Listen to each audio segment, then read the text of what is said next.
षष्ठोऽध्यायः। सञ्जय उवाच तथा कृपयाविष्टम् अश्रुपूर्णाकुलेक्षणम् विषीदन्तम् इदं वाक्यम् उवाच मधुसूदनः।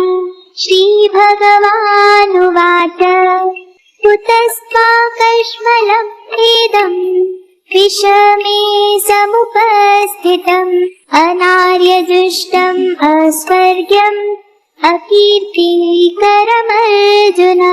क्लैप्यम् मास्मगमः पार्थ नैतत्त्वय्युपपद्यते क्षुद्रम् हृदय दौर्बल्यम् त्यक्त्वोत्तिष्ठ परन्तप।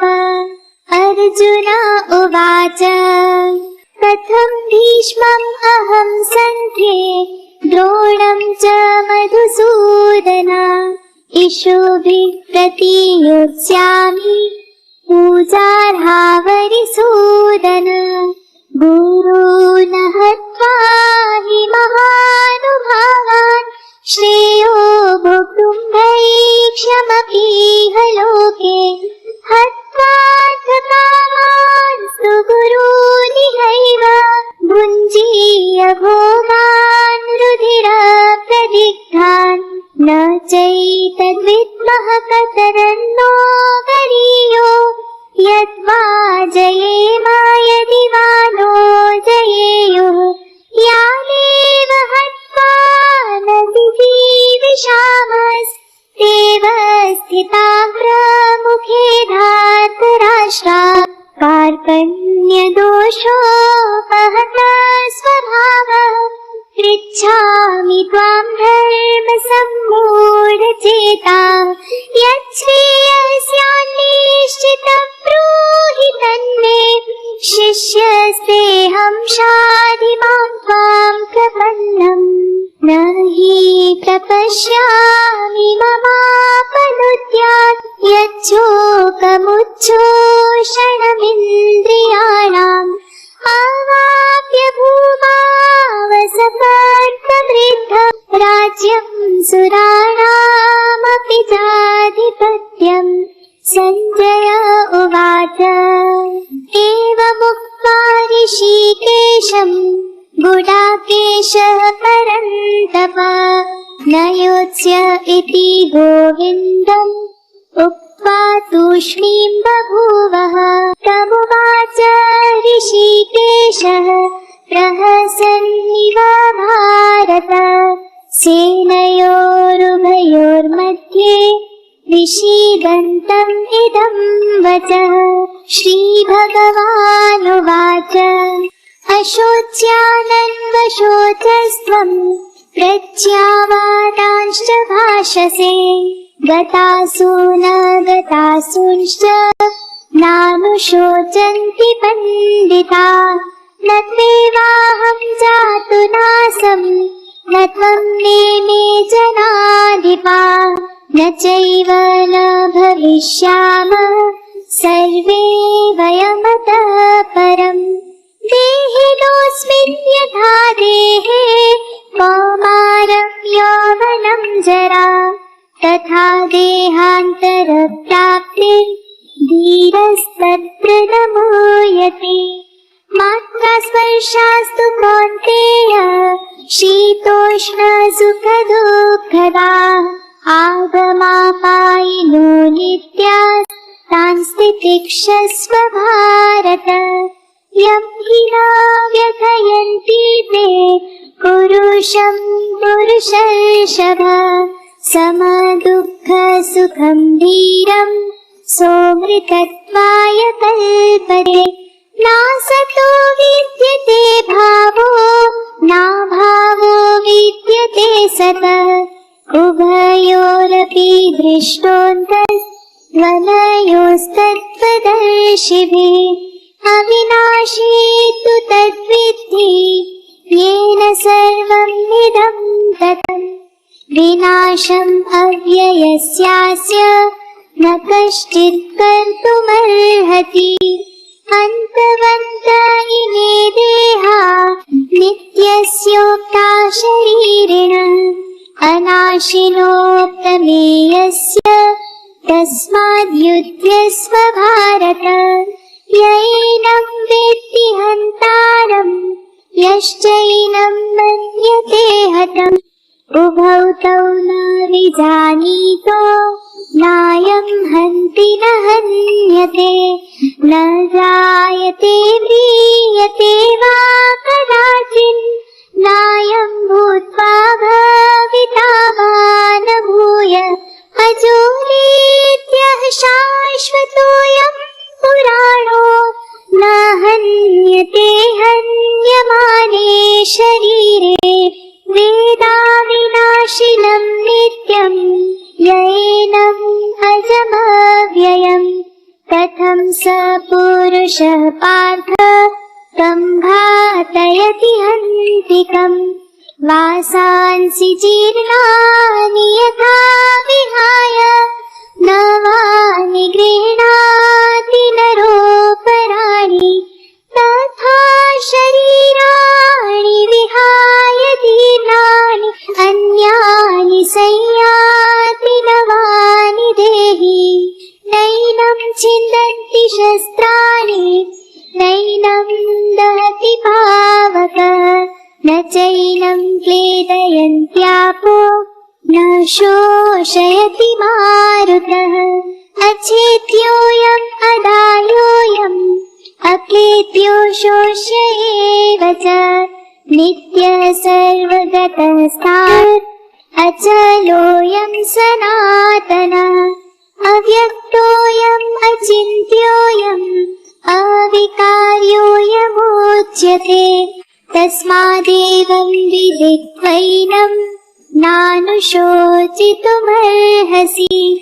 अथ चैनं नित्यजातं नित्यं वा मन्यसे मृतम्। तथापि त्वं महाबाहो नैवं शोचितुमर्हसि। जातस्य हि ध्रुवो मृत्युर्ध्रुवं जन्म मृतस्य च। तस्मादपरिहार्येऽर्थे न त्वं शोचितुमर्हसि। अव्यक्तादीनि भूतानि व्यक्तमध्यानि भारत। अव्यक्तनिधनान्येव तत्र का परिदेवना। आश्चर्यवत् पश्यति कश्चिदेनम् आश्चर्यवत् वदति तथैव चान्यः। आश्चर्यवच्चैनमन्यः शृणोति श्रुत्वाप्येनं वेद न चैव कश्चित्। देहि नित्यम् अवध्योऽयम् देहे सर्वस्य भारत।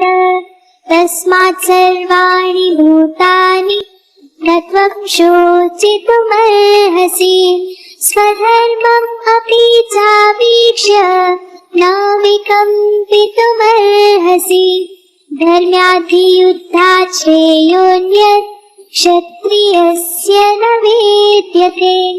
यत्रेच्छया चोपपन्नं स्वर्गद्वारम् अपावृतम्।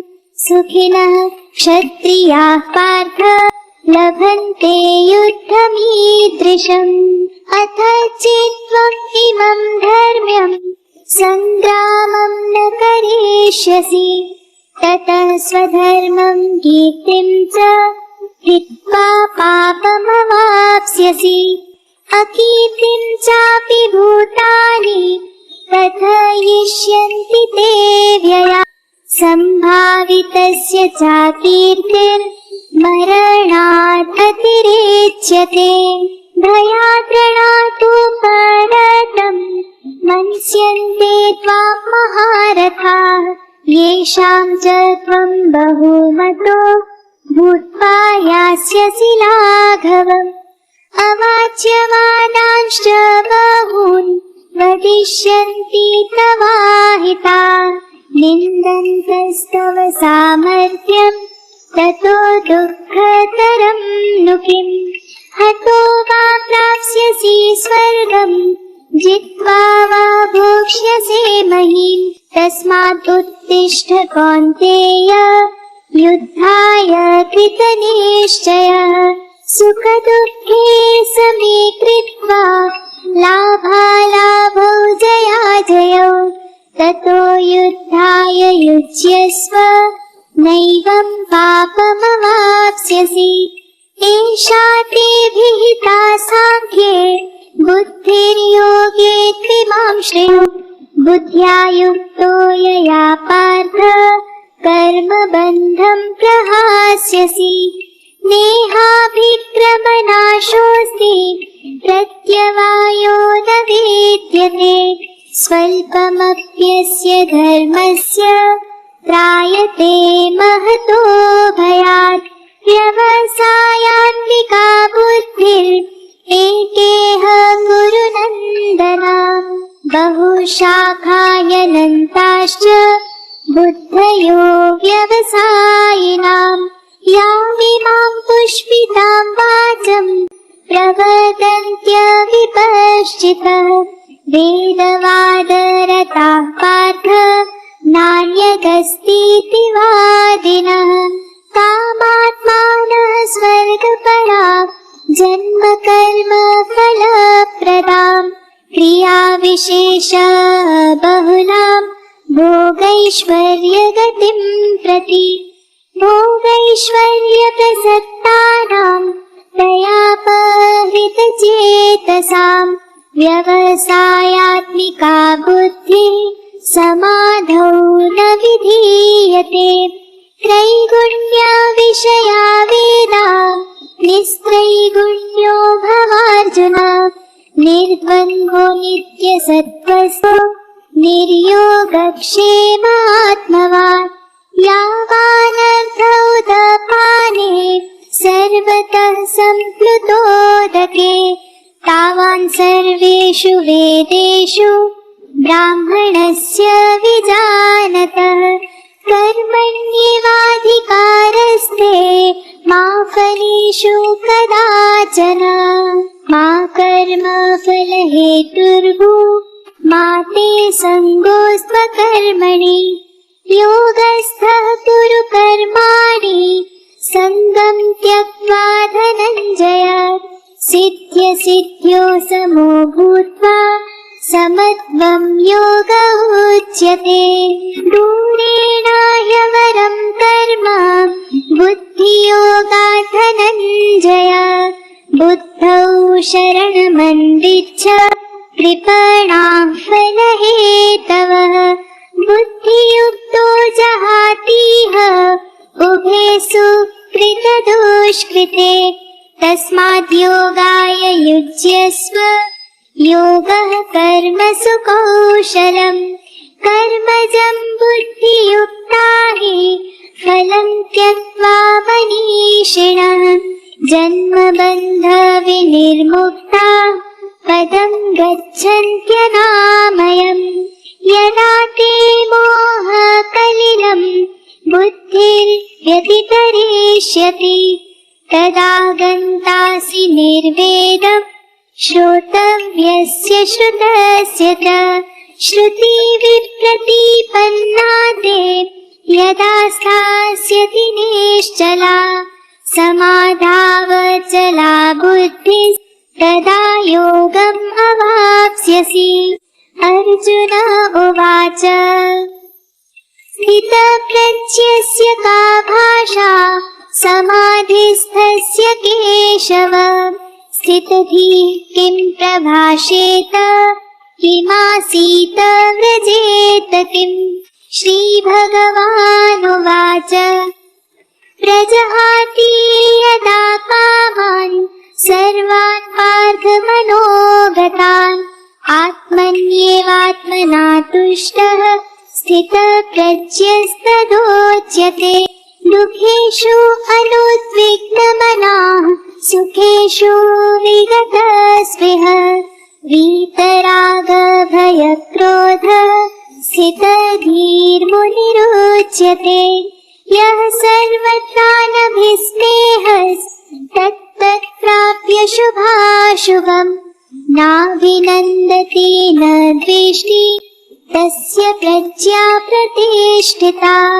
यदा संहरते चायं कूर्मोऽङ्गानीव सर्वशः इन्द्रियाणीन्द्रियार्थेभ्यस्तस्य प्रज्ञा प्रतिष्ठिता। विषया विनिवर्तन्ते निराहारस्य देहिनः रसवर्जं रसोऽप्यस्य परं दृष्ट्वा निवर्तते। यततो ह्यपि कौन्तेय पुरुषस्य विपश्चितः इन्द्रियाणि प्रमाथीनि हरन्ति प्रसवं मनः। तानि सर्वाणि संयम्य युक्त आसीत् मत्परः वशे हि यस्य इन्द्रियाणि तस्य प्रज्ञा प्रतिष्ठिता।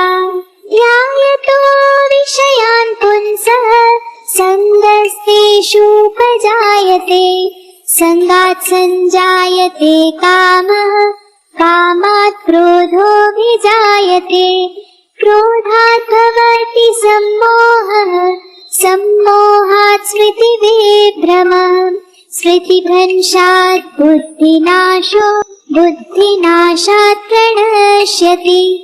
रागद्वेषवियुक्तैस्तु विषयानिन्द्रियैश्चरन् आत्मवश्यैर्विधेयात्मा प्रसादम् अधिगच्छति।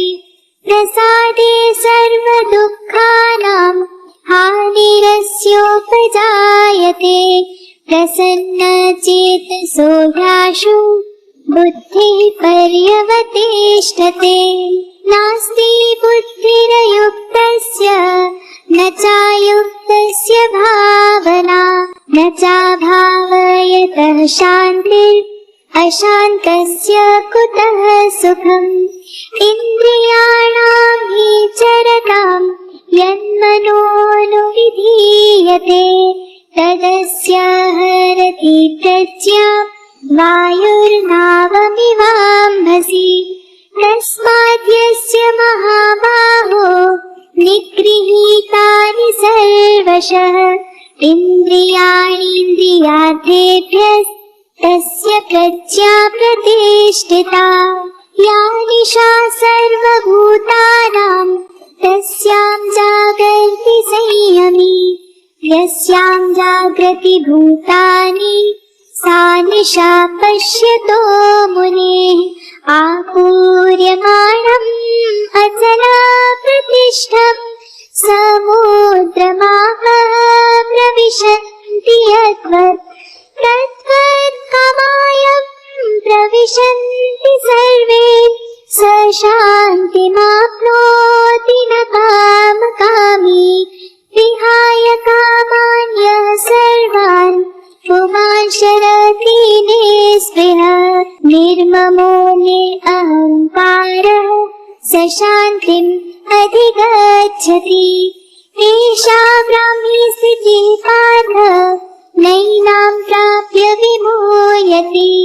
स्थित्वा स्यामन्तकालेऽपि ब्रह्मनिर्वाणमेच्छति।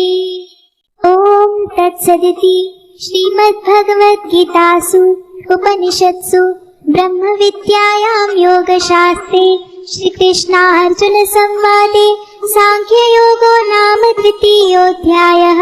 श्रीकृष्णार्पणमस्तु।